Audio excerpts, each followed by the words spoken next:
നമ്മുടെ കർത്താവായ യേശുക്രിസ്തുവിൽ പിതാവായ ദൈവത്തിന് നന്ദി. നാം നീതീകരിക്കപ്പെടുന്നത് രക്തം കൊണ്ടുള്ള പാപപരിഹാരമായി ദൈവത്തെ നമുക്ക് ലഭിക്കുന്നത് അത് ഒരു പ്രവൃത്തികളാലുമല്ല, അത് നമ്മളുടെ സുവിശേഷ പ്രസംഗത്തിൻ്റെ കേൾവിയിൽ നിന്നുമാണ് എന്നുള്ള കാര്യം നമുക്ക് വിശ്വാസത്താലാണ് എന്ന് പഠിപ്പിക്കാൻ വേണ്ടിയിട്ട് ഇപ്പോൾ അബ്രാഹത്തെ മാതൃകയാക്കി നമ്മെ പഠിപ്പിക്കുന്നു. അത് 4-ാം അധ്യായത്തിൽ റോമക്കാർക്ക് എഴുതിയ ലേഖനം 1-ാം വാക്യത്തിൽ അബ്രാഹത്തെ പറയുന്നത് ജഡപ്രകാരം പൂർവ്വപിതാവായ അബ്രഹാം അല്ലേ. ഇവിടെ നമ്മൾ പലരെയും ആത്മീയ പിതാവ് എന്ന് പറയുന്നത്, പക്ഷേ ഇവിടെ ബൈബിൾ എന്താണ് പഠിപ്പിക്കുന്നത്? ജഡപ്രകാരം പിതാവ്. അപ്പോൾ ജഡപ്രകാരം ജനിച്ചു കഴിഞ്ഞാൽ ആ ജഡപ്രകാരം എന്ന് തന്നെ പറയണം കാരണം യേശുക്രിസ്തു നമ്മെ പഠിപ്പിച്ചിട്ടുണ്ട്, നിങ്ങൾ ഭൂമിയിൽ ആരെയും പിതാവ് എന്ന് വിളിക്കരുത്, കാരണം നിങ്ങൾക്ക് ഒരു പിതാവേ ഉള്ളൂ, സ്വർഗസ്ഥനായ പിതാവ്. ഇവിടെ പൗലോസ്ലീഹയിലൂടെ യേശുക്രിസ്തു പഠിപ്പിക്കുന്നത് അബ്രഹാം പ്രവർത്തികളിലാണ് നീതീകരിക്കപ്പെട്ടതെങ്കിൽ അഭിമാനത്തിന് വക ദൈവസന്നിധിയിലില്ല അല്ലേ. അപ്പോൾ പ്രവർത്തികളിലാണ് നീതീകരിക്കപ്പെട്ടതെങ്കിൽ. എന്നാൽ യാക്കോബ് ലേഖനത്തിൽ എന്താണ് പറയുന്നത്? അബ്രഹാമിൻ്റെ യാക്കോബ് 2:21 പറഞ്ഞിരിക്കുന്നത് നമ്മുടെ പിതാവായ അബ്രഹാം നീതീകരിക്കപ്പെട്ടത് തൻ്റെ പുത്രനായ ഇസഹാക്കിനെ ബലിപീഠത്തിൽ യാഗമായി അർപ്പിച്ചത് വഴിയല്ലേ. അപ്പോൾ ഒരു പ്രവൃത്തി വഴിയല്ലേ എന്ന് യാക്കോബ് പഠിപ്പിക്കുന്നു. എന്തുകൊണ്ടാണ് ഇങ്ങനെ ഉള്ള വ്യത്യാസം വരുന്നത്? ഇവിടെ യാക്കോബ് പഠിപ്പിക്കുന്നത് ആരെയാണ്? യേശുക്രിസ്തുവിൽ വിശ്വസിച്ച യഹൂദരെ 12 ഗോത്രങ്ങൾക്ക് എഴുതുന്നതാണിത്. അവിടെ അവർ ചിതറിക്കപ്പെട്ടു. യേശുക്രിസ്തു വിശ്വസിച്ചുകൊണ്ട് അവിടെ യഹൂദന്മാർ ഇവരെ ആട്ടിപ്പായിച്ചു കളഞ്ഞു. അവർ വിജാതികളുടെ ഇടയിൽ ചിതറിപ്പാർത്തു. ആ 12 ഗോത്രങ്ങൾക്ക് എഴുതുന്ന കാര്യമാണ് ഇത്. ഇവിടെ യാക്കോബ് സ്ലീഹ അപ്പോസ്തലൻ നമ്മെ ഇത് പഠിപ്പിക്കുമ്പോൾ ഇവിടെ പ്രവർത്തികളിലാണെന്ന് പറയുമ്പോൾ ഏതൊക്കെ തരം പ്രവർത്തികളാണ് ഇവിടെ പറയുന്നത്?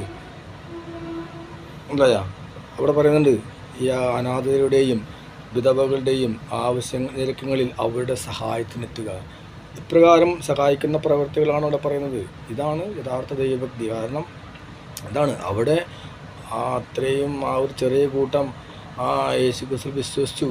വിശ്വസിച്ച ആ ജനം യേശുക്രിസ്തുവിൽ വിശ്വസിക്കുകയും ആത്മാവിനെ ലഭിക്കുകയും ചെയ്ത ആ ജനത്തോട് പറയാണ്, നിങ്ങൾ ഈ ആത്മാവിനെ സ്വീകരിച്ചവർ ഇനി ഇങ്ങനെ നിങ്ങളുടെ ഇടയിൽ ഇങ്ങനെയുള്ള പ്രവൃത്തികൾ ഉണ്ടായിരിക്കണം അല്ലേ. അവർ രക്ഷിക്കപ്പെട്ടവരാണ്, അതുകൊണ്ട് അവർ ചെയ്യേണ്ട പ്രവൃത്തികളാണ് ഈ പറയുന്നത്. അതുപോലെ തന്നെ നിങ്ങൾ ഒരാൾ മോടിയായ വസ്ത്രം ധരിച്ചു വരുന്നു, ഒരാൾ മോശം വസ്ത്രം ധരിച്ചു വരുന്നു, അപ്പോൾ അവിടെ വിവേചനം കാണിക്കുകയാണ്. അവിടെ ഇരിക്കുക, മറ്റവനോട് അവിടെ വന്നിരിക്കുക. അപ്പോൾ അങ്ങനെയുള്ള വേർതിരിവ് നിങ്ങളുടെ ഇടയിൽ ഉണ്ടാകാൻ പാടില്ല. നിങ്ങൾ അങ്ങനെയുള്ള പ്രവൃത്തികളെ കുറിച്ചാണ് ഇവിടെ അപ്പോസ്തലൻ പറയുന്നത്. അല്ലാതെ ഏതെങ്കിലും ആചാരം അനുഷ്ഠിക്കണം, ഇന്ന ആചാരം ചെയ്യണം, ഇന്ന അപ്പം ഭക്ഷിക്കണം, അങ്ങനെയുള്ള കാര്യങ്ങളെല്ലാം ഇവിടെ പഠിപ്പിക്കുന്നത്. അങ്ങനെയുള്ള കാര്യങ്ങളെല്ലാം ഈ അധ്യായത്തിൽ പറഞ്ഞിരിക്കുന്നത്. അതാണ് പറഞ്ഞത്, നിങ്ങൾ പക്ഷപാതം കാണിക്കുന്നെങ്കിൽ നിങ്ങൾ പാപം ചെയ്യുന്നു അല്ലേ. അങ്ങനെ പക്ഷപാതം കാണിക്കരുത്, അപ്പോൾ അത് പാപമായി മാറും. അപ്പോൾ ഇങ്ങനെയുള്ള പ്രവൃത്തികൾ ചെയ്യരുത് എന്നാണ് പറഞ്ഞിരിക്കുന്നത് അല്ലേ. അതേപോലെ തന്നെ ആ കാരുണ്യം കാണിക്കാതിരുന്നാൽ, നിങ്ങൾ ഈ യേശുക്രിസ്തു വിശ്വസിച്ചവർ, ഈ ആത്മാവിനെ സ്വീകരിച്ചവർ, നിങ്ങൾ കാരുണ്യം അവരോടാണ് പറയുന്നത്. കാരുണ്യം കാണിക്കാതിരുന്നാൽ കാരുണ്യരഹിതമായ വിധി നിങ്ങളുടെ മേൽ വരും അല്ലേ. അവരാരാണ്? നിങ്ങളിത് ഏതെങ്കിലും നിയമാനുഷ്ഠാനമാണെന്ന് വിചാരിക്കുന്നെങ്കിൽ ഇവിടെ പറഞ്ഞിരിക്കുന്നത് എന്താണ്? ഒരു നിയമം മുഴുവൻ പാലിക്കാൻ കടപ്പെട്ടവരാണ് മനസ്സിലായ. ഒരു നിയമം തെറ്റിച്ചു കഴിഞ്ഞാൽ എല്ലാറ്റിലും വീഴ്ച വരുത്തിയിരിക്കുന്നു മനസ്സിലായ. അപ്പോൾ ഒരു നിയമവും വിട്ടുകളയാതെ പാലിക്കേണ്ടി വരും. അത് ഒരിക്കലും സാധ്യമല്ല.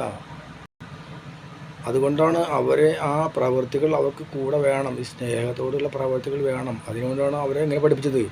പിതാവായ ദൈവം അബ്രഹാം നീതീകരിക്കപ്പെട്ടത് തൻ്റെ പുത്രനായ ഇസഹാക്കിനെ ബലിപീഠത്തിൽ ബലി അർപ്പിച്ചത് വഴിയല്ലേ എന്ന് പറഞ്ഞുകൊണ്ട് അവരെ ആ പ്രവൃത്തികൾ അവർക്ക് ആവശ്യമാണെന്ന് പഠിപ്പിക്കുകയാണ് ഇവിടെ. അത് അനുഷ്ഠാനങ്ങളല്ല അല്ലേ. അനുഷ്ഠാനങ്ങളെ കുറിച്ച് പറയുമ്പോൾ മുഴുവൻ നിയമവും പാലിക്കാൻ കടപ്പെട്ടവരാണ് അല്ലേ. ഈ ബൈബിളിൽ എന്തെല്ലാം നിയമങ്ങൾ നൽകിയിട്ടുണ്ടോ അത് സകലതും ആചരിക്കേണ്ടി വരും. ഈ പ്രവർത്തികൾ വേണമെന്ന് പറഞ്ഞിട്ടുള്ള ആ യാക്കോബിൻ്റെ ലേഖനത്തിൽ 23-ാം വാക്യത്തിൽ പറഞ്ഞിരിക്കുന്നത് എന്താണ്? അബ്രഹാം ദൈവത്തിൽ വിശ്വസിച്ചു, അത് അവന് നീതിയായി പരിഗണിക്കപ്പെട്ടു എന്ന് തിരുവെഴുത്ത് നിറവേറി. അപ്പോൾ എന്താണ് തിരുവെഴുത്ത്? ഇതാണ് അബ്രഹാം വിശ്വസിച്ചു, അത് അവന് നീതിയായി പരിഗണിക്കപ്പെട്ടു അല്ലേ. തിരുവെഴുത്തിൽ പ്രവൃത്തിയെക്കുറിച്ച് പറയുന്നില്ല. അത് തന്നെയാണ് റോമ 4:3 പറയുന്നത്. വിശുദ്ധ ലിഖിതം പറയുന്നത് എന്ത്? വിശുദ്ധ ലിഖിതം പറയുന്നത് എന്ത്? അബ്രഹാം ദൈവത്തിൽ വിശ്വസിച്ചു, അത് അവന് നീതിയായി പരിഗണിക്കപ്പെട്ടു. നമ്മളും അവർ തമ്മിലുള്ള വ്യത്യാസം കാണണം. നമ്മൾ പാപം വഴി മരിച്ചവർ ദൈവത്തെ അറിയാതിരുന്ന ഒരു ജനതയാണ്. ആ ജനതയാണ് ഈ സുവിശേഷം വഴി രക്ഷിക്കാൻ നോക്കുന്നത്, ആത്മാവ് നൽകാൻ നോക്കുന്നത്. അവരങ്ങനെയാണോ? അവർ നോക്കും, മോശ ദൈവമായിട്ട് മുഖാമുഖം സംസാരിച്ചത്, ഏലിയ തീഷ്ണതയാൽ ജ്വലിച്ചത്, ദാനിയേൽ, അങ്ങനെ അവരുടെ ഇടയിൽ അറിയപ്പെടുന്നവരും അറിയപ്പെടാത്തവരുമായ എത്രയോ തീഷ്ണതയും ഭക്തിയേറിയ ദാവീദ്, മനസ്സിലായ എത്രയോ ശക്തന്മാരായ ആളുകളുള്ളവരാണ്. അവർ ഈ യേശു ക്രിസ്തുവിനെയാണ് കാത്തിരുന്നത്. ഈ യേശു ക്രിസ്തു ആണെന്ന് വിശ്വസിക്കുന്ന ആ ഒരു കാര്യം മാത്രമേ അവർക്ക് ആവശ്യമുള്ളൂ. ബാക്കിയെല്ലാ അറിവും അവർക്കുണ്ട്. അങ്ങനെ അവർ നീതീകരിക്കപ്പെടുകയാണ്. നമ്മുടെ കാര്യം അങ്ങനെയല്ല. നമുക്ക് ഒന്നും അറിയില്ല. ദൈവത്തോടുള്ള തീഷ്ണത എന്താണെന്ന് പോലും അറിയില്ല. നമ്മളെ ഇവിടെ രക്ഷിക്കാൻ ഒരു സുവിശേഷം നൽകുകയാണ്. ആ സുവിശേഷത്തിൽ ഒരു പ്രവൃത്തിയും അടിസ്ഥാനമല്ല. നമ്മൾ നീതീകരിക്കപ്പെടേണ്ട ആ സുവിശേഷം വിശ്വാസത്താലാണ്. അതിനു വേണ്ടിയിട്ടാണ് ഇവിടെ പറയുന്നത്. ജോലി ചെയ്യുന്നവൻ്റെ കൂലി കണക്കാക്കുന്നത് ദാനമായിട്ടുള്ള അവകാശമായിട്ടാണ്, അല്ലേ? അപ്പോൾ ഒരു പ്രവൃത്തി ചെയ്തു കഴിഞ്ഞാൽ അത് ദാനമാവില്ല, അത് അവകാശമാവും. നമുക്ക് ഇവിടെ ഒരു പ്രവൃത്തി കൂടാതെ ഉള്ള വിശ്വാസമായിരിക്കാൻ വേണ്ടിയിട്ടാണ് ഇത് പഠിപ്പിക്കുന്നത്. അബ്രഹാത്തിൻ്റെ കാലം മുതൽ അനേകം പ്രവൃത്തികളും അനുഷ്ഠാനങ്ങളും ആചാരങ്ങളും ആചരിച്ചു വന്ന ഒരു തലമുറയിലെ നമ്മൾ പാവം വഴി മരിച്ചവർ, ദൈവത്തെ അറിയാതിരുന്നവർ ഇപ്പോൾ ഇതാ സുവിശേഷം കേൾക്കുന്നു, നമ്മൾ രക്ഷപ്പെടുന്നു. അപ്പോൾ നമ്മളെ പഠിപ്പിക്കുമ്പോൾ എങ്ങനെയാണ്? പ്രവൃത്തി നോക്കാതെ നീതിമാനെന്ന് ഒരു പ്രവൃത്തി നോക്കാതെ നീതിമാനെന്ന് ദൈവം പരിഗണിക്കുന്നവൻ്റെ ഭാഗ്യം. ഇത് തന്നെയാണ് ദാവീദ് വർണ്ണിക്കുന്നു എന്ന് പറയുന്നത്, മനസ്സിലായോ? പാപയെ നീതീകരിക്കുന്ന ആ ദൈവത്തിൽ വിശ്വസിക്കുന്നവൻ്റെ വിശ്വാസം നീതിയായി പരിഗണിക്കപ്പെടുന്നു, മനസ്സിലായോ? ഒരു പ്രവൃത്തിയും കൂടാതെ ആ ദൈവത്തിൽ വിശ്വസിക്കുന്ന, ആ സുവിശേഷം വഴി ആ ദൈവത്തിൽ വിശ്വസിക്കുന്നവൻ്റെ അവിശ്വാസം അത് നീതിയായി പരിഗണിക്കപ്പെടുന്നു. അതാണ് അതിക്രമങ്ങൾക്ക് മാപ്പും പാപങ്ങൾക്ക് മോചനം ലഭിച്ചവൻ ഭാഗ്യവാൻ, മനസ്സിലായോ? കർത്താവ് കുറ്റം ചുമത്താത്തവൻ ഭാഗ്യവാൻ, മനസ്സിലായോ? അപ്പം കർത്താവാണ് ഇവിടെ നമ്മളെ ഈ ഒരു അവസ്ഥയിലെത്തിക്കുന്നത്. അതിന് നമ്മൾ ചെയ്യുന്നതോ ആ കർത്താവിനെ കുറിച്ചുള്ള സുവിശേഷം കേൾക്കുകയും അത് വിശ്വസിക്കുകയും ചെയ്യുന്നു, അത്ര മാത്രമേ ഉള്ളൂ. ഈ ഭാഗ്യം ലഭിച്ചത് അനുഷ്ഠാനമുള്ളവർക്ക് മാത്രമാണോ? യഹൂദർക്ക് മാത്രമാണോ? അതോ പരിച്ഛേദനമില്ലാത്ത അപരിച്ഛേദിതരായ നമുക്കുമാണോ? ഈ അബ്രഹാത്തിൻ്റെ വിശ്വാസം നീതിയായി പരിഗണിക്കപ്പെട്ടു. ഇത് എങ്ങനെയാണ് നീതിയായി പരിഗണിക്കപ്പെട്ടതെന്ന് നോക്കാം, അല്ലേ? അവൻ അത് ഏതെങ്കിലും അനുഷ്ഠാനം ചെയ്ത സമയത്താണോ, അതിന് മുൻപാണോ? ഇവിടെ പറഞ്ഞിരിക്കുന്നത് അവൻ അപരിച്ഛേദിതനായിരുന്നപ്പോൾ, അല്ലേ? അവനൊരു പരിച്ഛേദന കർമ്മമോ ഒരു അനുഷ്ഠാനമോ ദൈവം അവന് കൊടുത്തിരുന്നില്ല. അതിക്ക് മുന്നാണ് അവൻ ലഭിച്ച വിശ്വാസത്താലാണ് അവൻ നീതീകരിക്കപ്പെട്ടത്, അല്ലേ? ആ നീതീകരിക്കപ്പെട്ടതിന് ശേഷമാണ് ഒരു മുദ്രയായിട്ട് ഈ പരിച്ഛേദനം നൽകിയത്.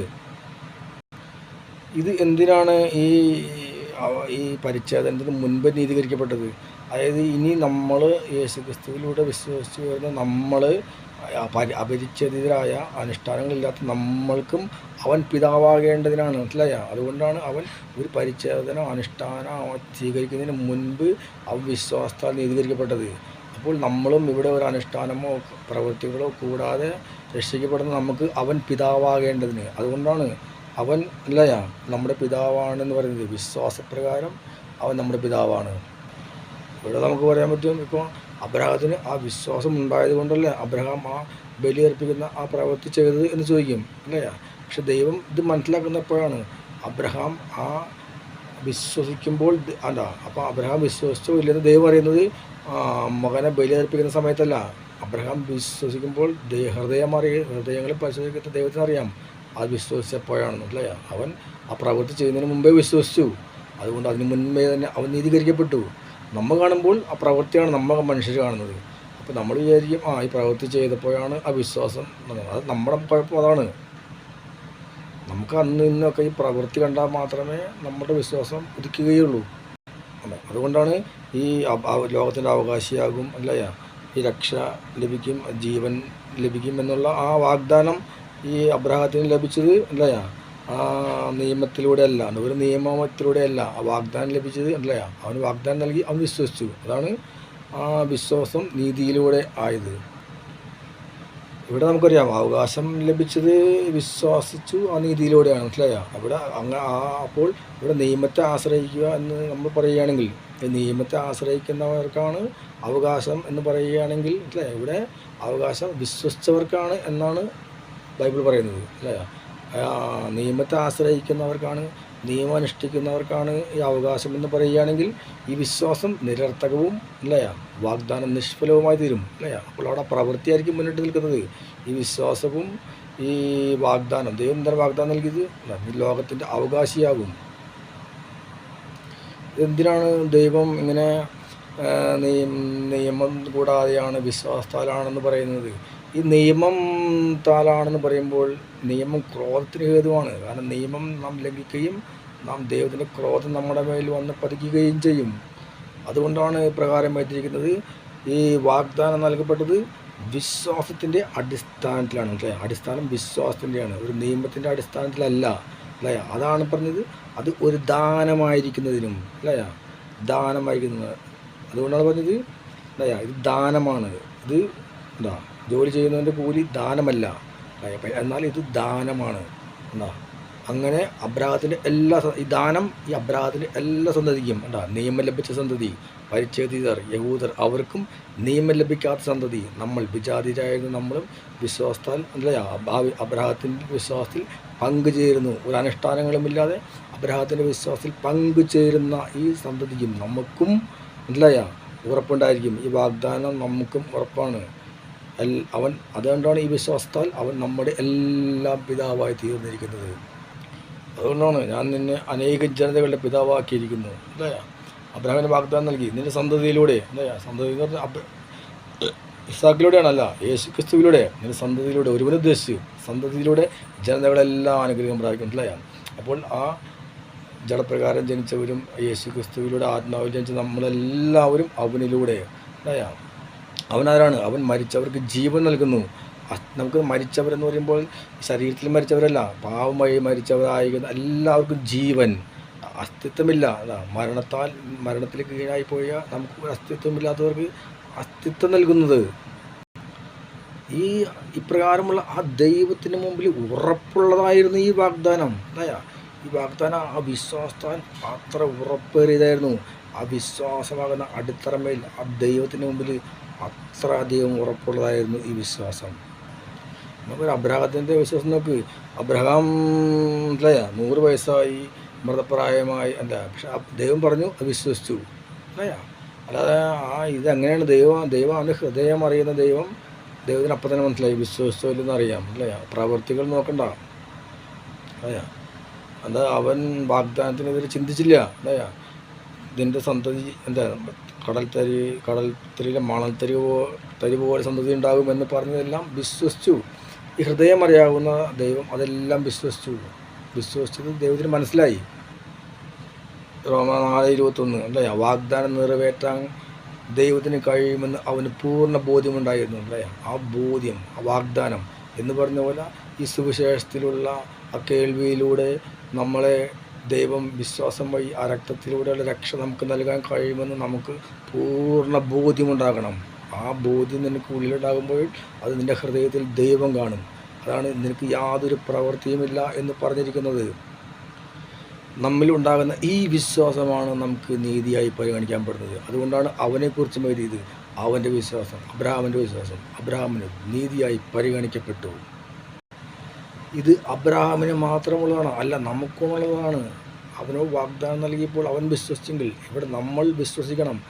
നമ്മെ സംബന്ധിച്ച് കൂടിയാണ് എന്നാണ് അവിടെ എഴുതപ്പെട്ടിരിക്കുന്നത്. എന്താണ്?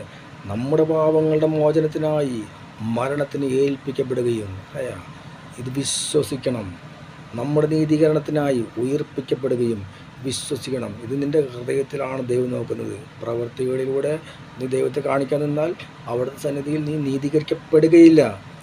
നമ്മുടെ കർത്താവായ യേശുവിനെ മരിച്ചവരിൽ നിന്ന് ഉയർപ്പിച്ച അപിതാവായ ദൈവത്തിൽ വിശ്വസിക്കുന്ന നിനക്കും ഇത് നീതിയായി പരിഗണിക്കപ്പെടും അല്ലേ. ഇതാണ് നമ്മളെ രക്ഷയിലേക്ക് നയിക്കുന്ന ദൈവശക്തി.